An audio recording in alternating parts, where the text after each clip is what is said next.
마지막까지 저희를 걱정할 필요는 없으셨는데. 그저 사랑을 보여주고 싶으셨을 뿐이에요. 새벽 3시 30분.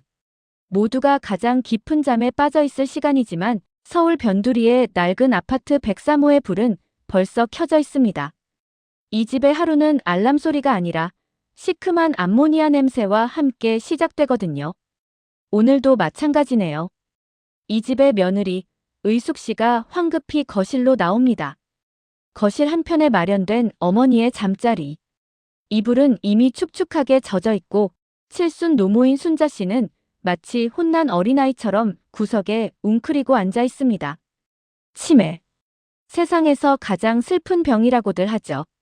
사랑하는 가족의 얼굴보다 수치심을 먼저 잊게 만드는 잔인한 병입니다. 의숙 어머니. 괜찮아요.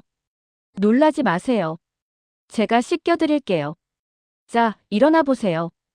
의숙 씨는 익숙한 듯 어머니를 욕실로 부축합니다. 따뜻한 물을 틀고 거친 손으로 시어머니의 몸을 닦아냅니다. 20년 전 시집 올 때만 해도 호랑이 같던 시어머니였는데 이제는 앙상한 뼈만 남아 의숙 씨의 손길에 온몸을 맡기고 있네요. 의숙 씨의 손목엔 파스가 덕지덕지 붙어 있습니다. 효부라는 칭찬도 착한 며느리라는 타이틀도 이 새벽의 고단함을 씻어주지는 못합니다. 욕실에서 나온 의숙 씨가 부엌으로 향합니다. 아침 밥을 안 치려는데 전기밥솥 뚜껑을 열자마자 의숙 씨가 입을 틀어막습니다. 의숙아. 어머니. 이건 또 언제? 하얀 쌀 대신 흙 묻은 검은색 구두 한 짝이 밥솥 안에 덩그러니 놓여 있습니다. 순자 씨가 제일 아끼던 10년 전 칠순 잔치 때 신었던 그 구두입니다.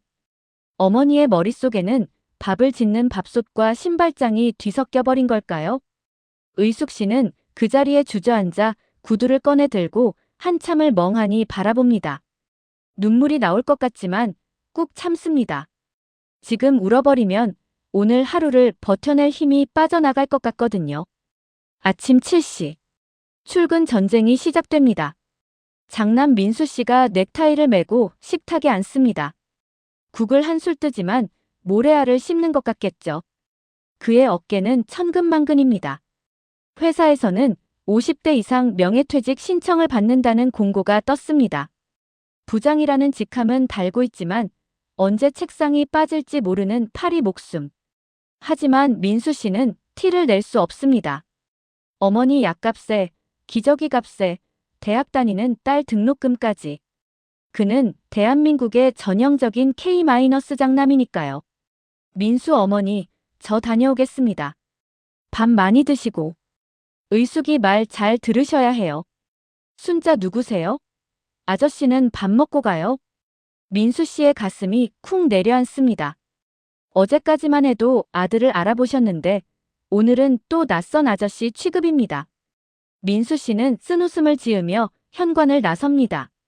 엘리베이터 거울 속에 비친 그의 얼굴이 푸석합니다. 주머니에서 믹스커피 한 봉지를 꺼내 만지작거립니다. 오늘도 이 달달한 카페인 한 잔으로 쓰디쓴 하루를 버텨야겠죠. 그런데 그날 오후 민수 씨의 휴대폰이 울립니다. 발신자는 동생 민우입니다. 1년에 한두 번 명절에나 얼굴을 비출까 말까 한 차남입니다. 무슨 일일까요? 민수 민우야. 웬일이냐? 내가 전화를 다 하고. 민우 형, 잘 지내지? 그냥 엄마 좀 어떤가 해서. 요즘은 어때? 사람들 좀 알아보셔. 보통의 안부 인사와는 조금 다릅니다. 건강은 어떠시냐? 식사는 잘 하시냐가 아닙니다. 사람을 알아보느냐, 즉 인지 능력에 대해 집요하게 묻습니다. 민수 그게 오락가락 하신다. 오늘은 나도 못 알아보시네. 왜? 시간 되면 한번 들러. 엄마가 너 보고 싶어 하신다. 민우아, 그래. 아예 못 알아보시는 날이 더 많아. 알았어. 형 고생해. 나중에 갈게. 전화는 싱겁게 끊어졌습니다. 민수 씨는 고개를 갸웃합니다. 민우는 사업한답시고 어머니 속을 꽤나 썩였던 녀석입니다. 최근에는 빚 독촉을 받는다는 소문도 들렸는데 목소리는 꽤 밝았습니다. 아니, 밝다기보다는 무언가 확인하고 안도하는 듯한 느낌이었죠. 민수 씨는 찝찝한 기분을 떨쳐내려 애쓰며 다시 서류 더미 속으로 파묻힙니다. 하지만 그 전화가 비극의 서막이었음을 그때는 아무도 몰랐습니다. 다시 밤이 찾아왔습니다. 의숙 씨는 녹초가 되어 잠자리에 들었고 민수 씨도 코를 골며 잠에 빠졌습니다. 그때였습니다. 거실에서 부스럭거리는 소리가 들립니다. 잠귀 밝은 의숙 씨가 눈을 번쩍 뜹니다. 또 어머니가 깨신 걸까요? 의숙 씨는 남편을 깨우지 않으려 조심스럽게 방문을 엽니다. 문틈 사이로 거실의 풍경이 보입니다. 창밖에서 들어오는 희미한 가로등 불빛. 그 어스름한 빛 속에 순자 씨가 서 있습니다. 소파 앞에 꼿꼿하게 앉아 허공을 향해 손짓을 하고 있습니다. 의숙 씨는 숨을 죽이고 그 모습을 지켜봅니다. 어머니의 행동이 기이합니다. 오른손을 들어 입김을 호하고 불더니 바닥에 꾹 누르는 신용을 합니다. 마치 도장을 찍는 것처럼요. 한 번, 두 번, 세 번. 종이를 넘기는 손동작까지 완벽합니다. 단순한 잠꼬대라고 하기엔 너무나 구체적인 동작입니다. 의숙 씨가 방문을 열고 나가려던 찰나 어머니의 입에서 흘러나온 혼잣말에 발이 얼어붙습니다. 순자 민우야. 이건 형한테 비밀이여. 형이 알면 안 돼. 우리 민우 다 가져. 의숙 씨의 등줄기에 식은땀이 흐릅니다. 민우, 비밀, 다 가지라니. 치매 걸린 노인의 헛소리라고 치부하기엔 오늘 낮에 걸려온 민우의 전화가 떠오릅니다. 사람들 알아보셔? 라고 묻던 그 목소리. 순자 씨는 다시 한번 허공에 도장을 꾹 찍고는 어린아이처럼 해맑게 웃습니다. 그 웃음이 어둠 속에서 섬뜩하게 빛납니다. 의숙 씨는 방문 손잡이를 잡은 채 덜덜 떱니다.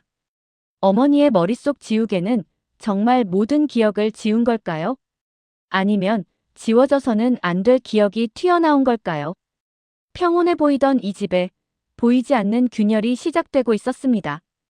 밥솥에 구두가 들어있던 그 아침처럼 모든 것이 잘못된 자리에 놓이기 시작했습니다.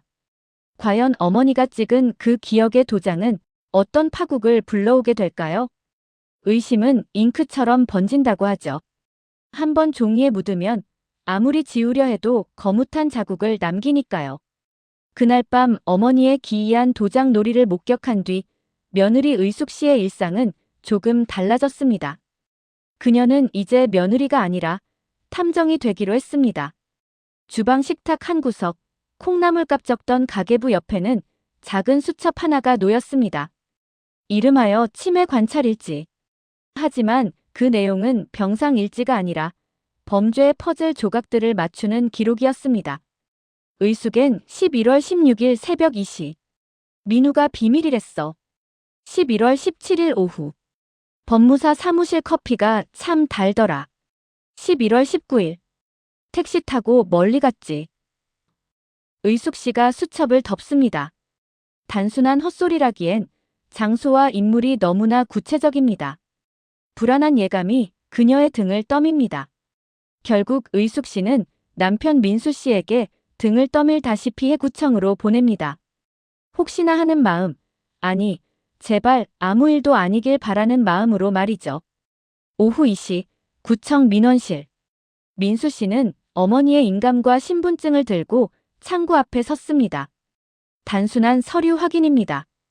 그저 어머니 명의의 아파트와 아버지가 물려주신 시흥 땅이 잘 있는지 확인하러 온 것뿐입니다.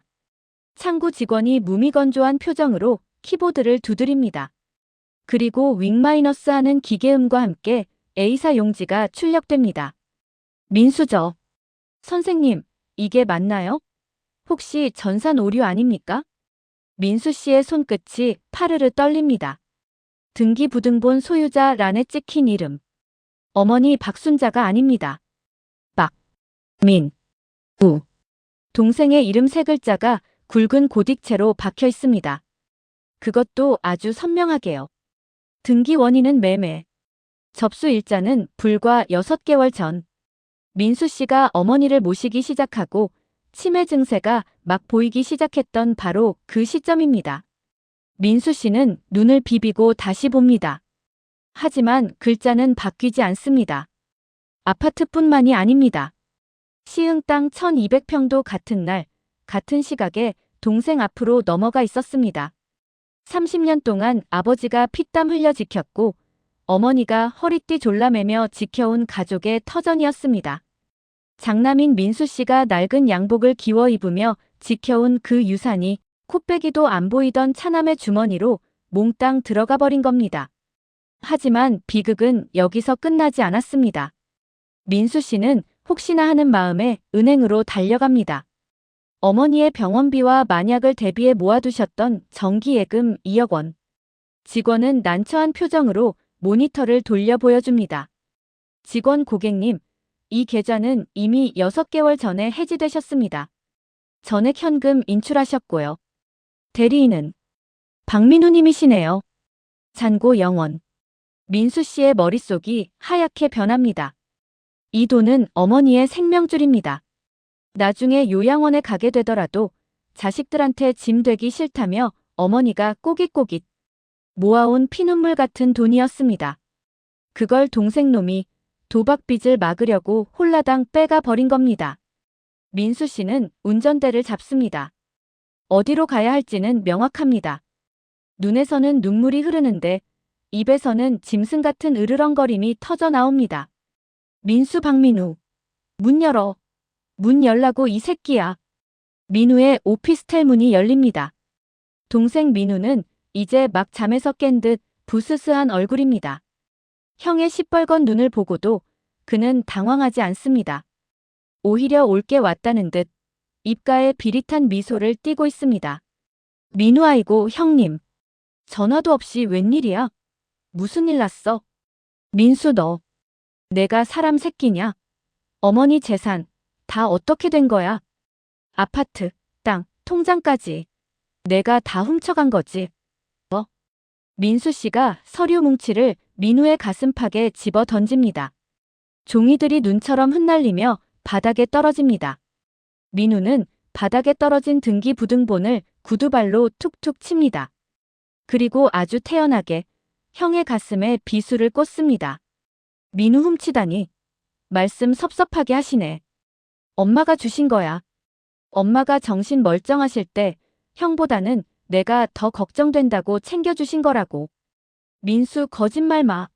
어머니 6개월 전부터 오락가락 하셨어. 내가 모를 리가 없잖아. 민우 형, 증거 있어? 엄마가 나한테 도장 주면서 뭘 하셨는지 알아? 우리. 민우 사업하느라 힘들지? 이거 보태 써라. 그러셨어. 내가 받은 건 재산이 아니라 어머니의 사랑이라고. 기가 막힙니다. 민우의 논리는 뻔뻔하다 못해 완벽했습니다. 치매 진단을 받기 직전 법적인 틈새를 노려 모든 처리를 끝낸 겁니다. 민수 씨가 주먹을 꽉 쥡니다. 때리고 싶습니다. 아니, 죽이고 싶을 만큼 밉습니다. 평생 장남이라는 짐을 지고 아픈 어머니 똥오줌 받아내며 산 건 자신과 아내인데 저놈은 어머니의 정신이 흐린 틈을 타 단물만 쏙 빼먹은 겁니다. 민우가 소파에 털썩 앉으며 담배를 하나 물리다. 그리고 민수 씨를 올려다보며 결정적인 한마디를 내뱉습니다. 이 말은 민수 씨가 평생 지켜온 가치관을 산산조각 내버립니다. 민우 형. 솔직해지자.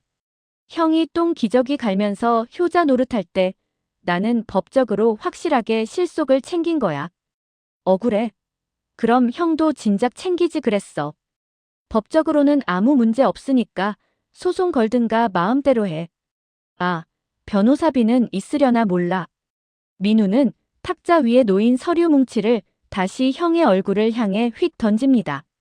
종이에 베인 상처보다 마음에 베인 상처가 더 깊고 쓰라립니다. 민수 씨는 바들바들 떨리는 손으로 허공을 움켜쥡니다. 눈앞의 동생이 가족이 아니라 악마로 보입니다. 믿었던 핏줄에게 뒤통수를 맞은 충격. 그리고 그 뒤통수를 친 몽둥이가 다름 아닌 어머니의 사랑을 가장한 탐욕이라는 사실. 민수 씨는 그 자리에 털썩 주저앉고 맙니다. 빼앗긴 건 30억짜리 재산이 아닙니다. 그가 평생을 바쳐 지켜온 형제의, 그리고 가족이라는 믿음이었습니다. 어두운 오피스텔 방 안. 형의 절망과 동생의 조소가 팽팽하게 맞부딪힙니다. 과연 민수 씨는 이 억울함을 풀 수 있을까요? 아니면 민우의 말대로 효자는 호구가 되고 악당이 승리하는 더러운 세상인 걸까요? 전쟁은 이제 막 시작되었습니다. 세상에는 아무리 두드려도 열리지 않는 문이 있고 아무리 소리쳐도 메아리조차 돌아오지 않는 벽이 있습니다. 민수 씨에게는 법이라는 것이 바로 그런 벽이었습니다. 강남의 화려한 빌딩 숲, 어느 변호사 사무실. 민수 씨는 벌써 5번째 퇴짜를 맞고 있습니다.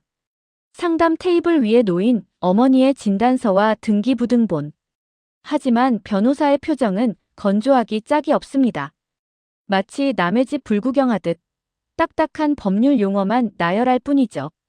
변호사 선생님, 심정은 이해합니다만 어렵습니다. 의사 무능력 상태를 입증하셔야 해요. 어머니가 치매 진단을 받으신 건 맞지만 도장을 찍던 바로 그 순간에 제정신이 아니었다는 걸 증명할 수 있으십니까? 민수 아니, 치매 환자가 어떻게 제정신입니까? 진단서 날짜가 증여일이랑 거의 겹친다니까요. 변호사 치매라고 해서 24시간 내내 인지 능력이 없는 건 아닙니다. 법원에서는 경증 치매의 경우 법률 행위 당시의 상태를 아주 보수적으로 봅니다. 동생분이 어머니를 협박했다거나 속였다는 명백한 물증, CCTV나 녹취록 같은 게 없으면 이 소송은 백전백패입니다. 변호사는 서류를 민수 씨 쪽으로 슬쩍 밀어냅니다. 마치 치워버리고 싶은 쓰레기처럼 말이죠. 계란으로 바위치기. 민수 씨는 그 말이 무슨 뜻인지 뼈저리게 느낍니다. 진실은 명백한데 법은 증거가 없으면 진실도 거짓이라 말합니다. 민수 씨는 힘없이 자리에서 일어납니다. 그의 뒷모습이 한없이 작아 보입니다. 집안 공기라고 다를까요? 소송 비용 이야기를 꺼낸 날 집안에는 찬바람이 쌩쌩 붑니다. 착수금만 500만 원. 성공 보수는 별도. 당장 다음 달 생활비도 빠듯한 형편에 그 큰 돈을 어디서 구한단 말입니까? 의숙 씨가 참다 못해 소리를 지릅니다. 의숙 여보, 우리 지수 다음 학기 등록금이에요. 그거 깨서 소송 걸었다가 지면요? 그땐 어떡할 건데요? 당신 동생이 작정하고 덤비는데 우리가 무슨 수로 이겨요? 민수 그럼 어떡해? 어머니 집이랑 땅을 저놈이 다 해먹었는데 눈 뜨고 코 베어가라고 구경만 해? 당신은 억울하지도 않아? 의숙 억울하죠. 피가 거꾸로 솟죠. 근데 당장 쌀독이 비어가는데 자존심이 밥 먹여줘요? 제발 현실 좀 봐요. 금슬 좋기로 소문난 부부였습니다. 가난해도 서로 의지하며 웃음을 잃지 않았던 두 사람이었습니다. 하지만 돈 앞에서는, 아니 사기라는 재앙 앞에서는 사랑도 믿음도 금이 갑니다. 안방 문틈으로 두 사람의 고성이 새어나오고 거실에 앉은 순자 씨는 영문도 모른 채 텔레비전만 멍하니 바라봅니다. 자식들이 저렇게 싸우는 이유가 바로 자신 때문이라는 걸 까맣게 잊은 채 말이죠. 엎친 데 덮친 격이라더니 불청객이 찾아옵니다. 동생 민우입니다. 술에 거나하게 취해 신발도 벗지 않고 거실로 성큼성큼 들어옵니다. 손에는 서류 봉투 하나가 들려 있습니다. 그는 비릿한 웃음을 흘리며 식탁 위에 봉투를 던집니다. 민우 형, 소송 준비한다며. 변호사들이 뭐래? 안 된다지. 그러니까 쓸데없는 짓 하지 말라니까. 자, 이거 봐. 민수 씨가 봉투를 열어봅니다. 내용물을 확인한 그의 눈이 공포로 커집니다. 근저당 설정 계약서. 민우가 어머니 명의로 돌려놓은 아파트를 담보로 대부업체에서 대출을 풀로 끌어다 쓴 겁니다. 채권 최고액이 아파트 시세를 훌쩍 넘깁니다. 이제 이 집은 껍데기만 남은 깡통이나 다름없습니다. 민수 너 이 미친 새끼야. 이게 무슨 짓이야? 이 집 날리면 어머니는 어디서 사시라고. 민우아, 몰라. 나도 급해서 그랬어. 그리고 형, 정 힘들면 어머니 요양원에 모셔. 요새 나라에서 지원금 잘 나오더만. 뭐하러 사서 고생이야? 버릴 건 버리고 살아야지. 버릴 건 버리고. 그 말이 민수 씨의 이성을 끊어놓습니다. 민수 씨가 동생의 멱살을 잡고 흔들지만 민우는 힘없는 형을 거칠게 밀쳐버립니다. 바닥에 나뒹구는 민수 씨. 민우는 침을 퇴뱉고는 뒤도 돌아보지 않고 나가버립니다. 남겨진 것은 빚더미 서류와 갈기갈기 찢겨나간 형제의 정뿐입니다. 시간을 6개월 전으로 돌려볼까요? 그날의 진실은 이랬습니다. 찌는 듯한 8월의 어느 오후. 민우는 어머니 집 앞에 택시를 대기시켜 놓았습니다. 순자 씨는 더위에 지쳐 거실 소파에 누워 있었죠. 인지 능력이 급격히 떨어지던 시기였습니다. 민우 과거 엄마, 빨리 나와. 형이 엄마 모시고 오라 그랬어. 맛있는 거 사준다고. 순자 과거 민수가 옷도 못 갈아입었는데. 민우 과거 괜찮아. 시간 없어. 빨리 가야 돼. 민우는 신발도 제대로 못 신은 어머니의 팔을 억지로 잡아 끌었습니다. 거의 질질 끌려가다시피 택시 뒷좌석에 구겨 넣어진 순자 씨. 택시 안에서 어머니는 불안한 눈빛으로 창밖을 보며 물었죠. 순자 과거 민우야, 우리 어디가? 민수한테 가는 거 맞지? 민우 과거 좀 조용히 해. 가면 안다니까. 아들의 짜증 섞인 고함에 순자 씨는 입을 다물었습니다. 그렇게 도착한 곳은 식당이 아닌 법무사 사무실. 민우는 겁먹은 어머니의 손에 인감 도장을 쥐어주고 서류 위로 손을 겹쳐 억지로 도장을 찍게 했습니다. 여기 찍어. 찍으면 형이 좋아해. 그것은 효도가 아니라 명백한 폭력이었습니다. 그날 찍힌 붉은 인주는 어머니의 피눈물이었습니다. 다시 현재. 밤 12시가 넘은 시각. 민수 씨는 집에 들어가지 못하고 동네 어귀 포장마차에 앉아 있습니다. 소주병이 3병째 비워집니다. 속이 타들어가는 것 같은지 가슴을 주먹으로 퍽퍽 칩니다. 세상은 온통 캄캄하고 법이라는 벽은 높고 동생이라는 놈은 칼을 겨누고 있습니다. 가장으로서, 아들로서 그는 철저히 무너졌습니다. 민수 씨가 비틀거리며 가로등 아래 섭니다. 그리고 참았던 울음을 토해냅니다. 민수 엄마. 엄마. 왜 그러셨어요? 제발 정신 좀 차리지. 왜 저놈한테 다 주셨어요? 나는요? 나는 어떡하라고. 으헝. 술 기운을 빌려 어머니를 원망해보지만 그 원망 끝에는 죄송함이 매달려 있습니다. 지켜드리지 못했다는 자책감. 바로 그 시각, 집 거실.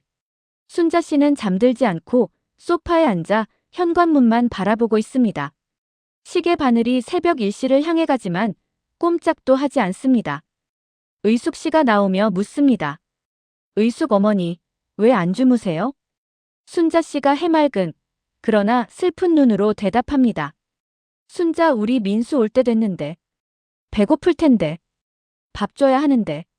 자신의 전 재산을 털어간 둘째 아들의 이름은 잊었어도 늦게 들어오는 큰아들의 끼니 걱정은 잊지 않았습니다. 그것이 어머니입니다. 길바닥에서 엄마 왜 그랬냐고 울부짖는 아들과 그 아들의 밥을 걱정하며 문을 지키는 어머니. 이 엇갈린 밤의 풍경이 민수 씨의 가슴을 그리고 우리네 가슴을 후벼 팝니다. 민수 씨는 이 절망의 터널을 빠져나올 수 있을까요? 아니면 이대로 차가운 길바닥에 주저앉게 될까요? 그때 의숙 씨의 주머니 속 핸드폰이 진동하기 시작합니다. 어쩌면 아직 씨는 이 가족을 버리지 않았는지도 모릅니다. 벼랑 끝에 몰린 사람에게는 때로 기적 같은 동아줄이 내려오기도 합니다. 민수 씨 부부에게 그 동아줄은 거창한 것이 아니었습니다. 바로 의숙 씨가 밤마다 눈물로 적어 내려갔던 낡고 손때 묻은 수첩 한 권이었죠. 포기를 고민하던 어느 밤 의숙 씨는 무심코 수첩을 다시 펼쳤습니다. 깨알같이 적힌 어머니의 헛소리들. 그중 11월 14일자 기록에 시선이 멈췄습니다. 당시에는 별 의미 없다고 생각해서 흘겨 썼던 메모. 파란색 시트. 기사님이 껌을 줬어. 민트향 껌. 의숙 씨의 머릿속에 번개 같은 직감이 스칩니다. 보통 택시 시트는 검은색 아니면 회색이죠. 파란색 벨벳 시트라니. 그것도 아주 촌스러운 파란색이라고 어머니는 중얼거렸습니다. 이건 환상이 아니라 아주 구체적인 기억의 파편이었습니다. 의숙 여보, 이거예요. 어머니가 그날 탄 택시. 이 택시만 찾으면 민우가 어머니를 억지로 끌고 갔다는 걸 증명할 수 있어요. 서울 하늘 아래 택시가 몇만 대인데 그걸 어떻게 찾느냐고요? 하지만 절박함은 불가능도 가능하게 만듭니다. 민수 씨는 다음 날부터 개인 택시 조합을 미친 듯이 뒤지고 다녔습니다. 파란색 튜닝 시트를 한 택시를 찾습니다. 그리고 마침내 기적처럼 한 기사님과 연락이 닿았습니다. 유난히 깔끔한 성격 탓에 시트를 파란색으로 개조하고 손님들에게 항상 껌을 건넨다는 김 기사님. 그는 6개월 전 그날을 아주 또렷하게 기억하고 있었습니다. 기사님, 기억나죠? 할머니가 계속 울먹이면서 집에 가고 싶다고 하는데 같이 탄 아들놈이 소리를 빽 지르더라고. 좀 조용히 해. 하면서. 얼마나 살벌했는지 내가 백미러로 계속 쳐다봤다니까요. 증인이 확보되었습니다. 이제 반격의 시간입니다. 드디어 결전의 날. 서울중앙지방법원 302호 법정. 공기는 차갑고 긴장감은 팽팽합니다. 피고석에 앉은 민우는 여전히 거만합니다. 값비싼 양복을 빼입고 다리를 꼰 채 형 부부를 비웃듯 쳐다봅니다. 그의 옆에 앉은 변호사는 자신만만한 표정으로 재판장을 향해 입을 엽니다. 민우 변호사 존경하는 재판장님. 원고 측의 주장은 억측에 불과합니다. 등기 서류에 찍힌 인감은 모친 박순자 씨의 것이 확실하며 인감증명서 역시 본인이 직접 발급받았습니다. 이는 명백한 자발적 증여입니다. 자식이 부모에게 재산을 받는 게 죄가 됩니까? 논리는 완벽해 보입니다. 서류상으로는 흠잡을 데가 없으니까요. 민우가 힐끗 형을 보며 입꼬리를 올립니다. 꺼봐, 안 된다니까. 라고 말하는 듯 합니다. 그때 민수 측 변호사가 자리에서 일어납니다. 그의 손에는 2가지 무기가 들려 있습니다. 하나는 병원 진료 기록, 그리고 또 하나는 의숙 씨의 낡은 수첩입니다. 민수 변호사 재판장님. 피고는 자발적 증여라고 주장하지만 저희는 새로운 증인을 신청합니다. 당시 피고와 모친을 태웠던 택시기사 김철수 씨입니다. 법정 문이 열리고 김 기사님이 들어옵니다. 민우의 눈동자가 흔들리기 시작합니다. 전혀 예상치 못한 인물의 등장입니다. 증언대에 선 기사님은 그날의 상황을 토시 하나 틀리지 않고 증언합니다. 어머니가 느꼈던 공포, 아들의 강압적인 태도, 그리고 목적지가 법무사 사무실이었다는 사실까지. 기사님, 그건 효도 관광 가는 아들이 아니었습니다. 마치 납치범 같았습니다. 할머니가 손을 덜덜 떠시는데도 억지로 끌고 내렸으니까요. 법정 안이 술렁입니다. 방청석에서 웅성거리는 소리가 들립니다. 민우의 얼굴이 불그락푸르락 변해갑니다. 하지만 결정타는 아직 남았습니다. 민수 변호사 마지막으로 증거 사호증을 제출합니다. 원고의 배우자가 작성한 간병 일지입니다. 변호사는 수첩을 펼쳐 어머니의 혼잣말이 적힌 페이지를 낭독하기 시작합니다. 판사님이 안경을 고쳐 쓰고 수첩을 내려다봅니다. 법정 안에는 오직 변호사의 목소리만 울려 퍼집니다. 11월 14일. 어머니의 혼잣말. 민우가 비밀이랬어. 형한테 말하면 안 된다고 했어. 도장만 찍으면 다 해결된다고 했어. 그것은 단순한 메모가 아니었습니다. 치매라는 감옥에 갇힌 어머니가 무의식 중에 세상 밖으로 보낸 구조 신호였습니다. 비밀이라는 단어. 그것은 민우가 형을 철저히 배제하고 인지 능력이 떨어진 어머니를 기망했다는 명백한 증거였습니다. 치매 초기 진단일과 재산 이전 날짜가 불과 2주 차이라는 의료 기록까지 더해지자 민우의 효도라는 가면은 산산조각이 났습니다. 민우 아니, 저건 그냥 치매 노인 헛소리 적어놓은 거잖아. 저게 무슨 증거야? 민우가 자리에서 벌떡 일어나 소리칩니다. 하지만 재판장이 그를 엄하게 제지합니다. 재판장 피고 앉으세요. 이 기록들은 피고의 행동과 날짜, 정황이 너무나 정확하게 일치합니다. 헛소리라고 치부하기엔 구체성이 매우 높습니다. 재판장이 판결문을 읽어 내려갑니다. 민수 씨는 두 손을 모으고 기도합니다. 의숙 씨는 남편의 옷자락을 꽉 움켜쥡니다. 심장이 터질 것만 같은 시간. 재판장 주문. 피고 박민우 명의의 소유권 이전 등기는 원인 무효로 한다. 원인 무효. 그 네 글자가 법정에 울려 퍼지는 순간 민수 씨의 귀에는 천상의 나팔 소리처럼 들립니다. 재판장 피고는 모친의 심신미약 상태를 악용하여 사기 및 강박에 의한 법률 행위를 하였으므로 이는 반사회적 법률 행위로서 무효이다. 따라서 모든 부동산을 원고 박순자 명의로 원상 회복하고 편취한 예금 2억 원을 반환하라. 판결이 확정되었습니다. 그 순간 피고석의 풍경이 볼만합니다. 그토록 당당하던 민우. 법대로 해보라며 큰 소리치던 그가 다리에 힘이 풀려 의자에 털썩 주저앉습니다. 아니, 거의 미끄러져 내립니다. 얼굴은 사색이 되었고 입은 뻐끔거리지만 아무 소리도 나오지 않습니다. 완벽한 패대. 그의 곁에 있던 변호사마저 짐을 챙겨 주섬주섬 자리를 뜹니다. 반면 원고석의 민수 씨와 의숙 씨. 두 사람은 소리를 지르며 환호하지 않습니다. 그저 서로를 바라볼 뿐입니다. 의숙 씨의 눈에서 참았던 눈물이 뚝 터지듯 쏟아져 나옵니다. 그동안의 마음고생, 억울함, 서러움이 그 눈물에 모두 씻겨 내려갑니다. 민수 씨가 떨리는 손으로 아내의 손을 덮습니다. 거칠어진 아내의 손등 위로 남편의 뜨거운 눈물이 툭 떨어집니다. 민수 여보, 고마워. 당신이 해냈어. 당신 수첩이 우리 엄마 살렸어. 의숙 흐느끼며 아니에요. 다행이에요. 정말 다행이에요, 여보. 법정의 창문 틈으로 한 줄기 햇살이 비스듬히 들어와 두 사람을 비춥니다. 낡은 수첩의 기적.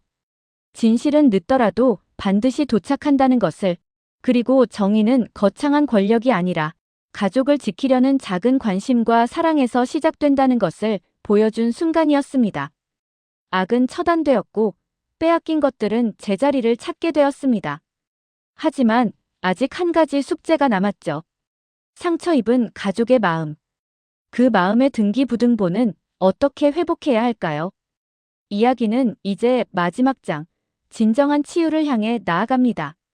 세상에는 보존의 법칙이라는 게 있나 봅니다. 내가 남의 눈에 피눈물을 흘리게 하면 언젠가 내 눈에는 핏물이 고인다는 법칙 말이죠. 법정에서의 승리 후 계절은 어느덧 늦가을로 접어들었습니다. 떨어지는 낙엽처럼 누군가의 인생도 바닥을 향해 추락하고 있습니다. 서울 관악구의 한 고시원. 두 사람이 눕기도 벅찬 1.5평짜리 쪽방입니다. 그 안에서 한 남자가 숨을 죽이고 있습니다. 바로 둘째 아들 민우입니다. 고급 양복 대신 늘어난 트레이닝복을 입은 그의 몰골은 초라하기 그지없습니다. 사채업자 OFF야, 박민우. 안에 있는 거 다 알아. 나와. 좋게 말할 때 나오라고.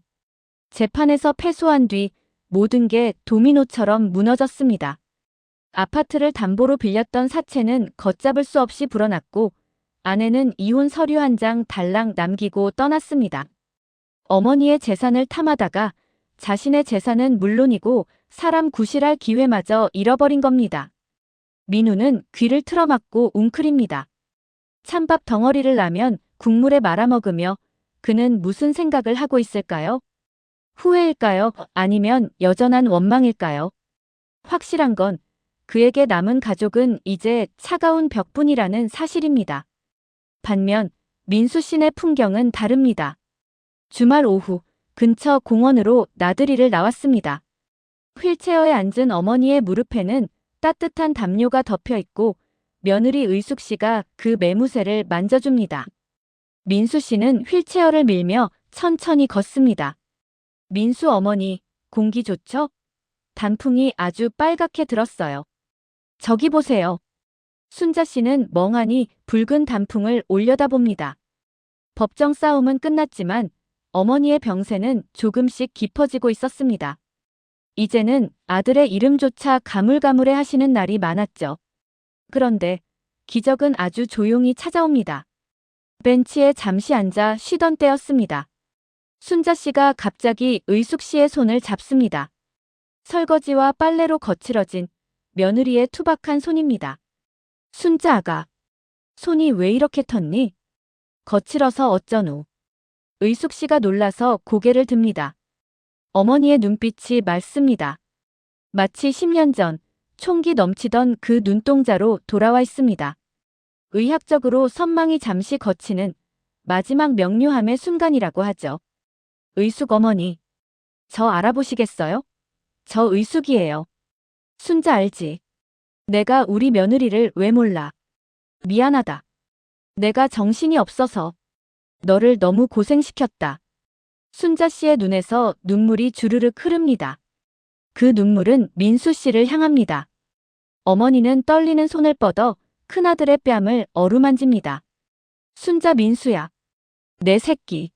맞으라서. 어깨가 무겁지? 엄마가 짐만 돼서 미안해. 민수 울먹이며 아니에요, 엄마.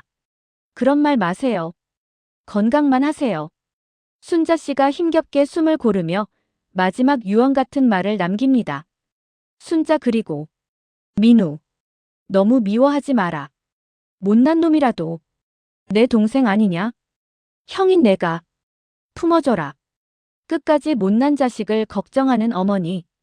그 말이 야속할 법도 한데 민수 씨는 고개를 끄덕입니다. 이미 용서해서가 아닙니다.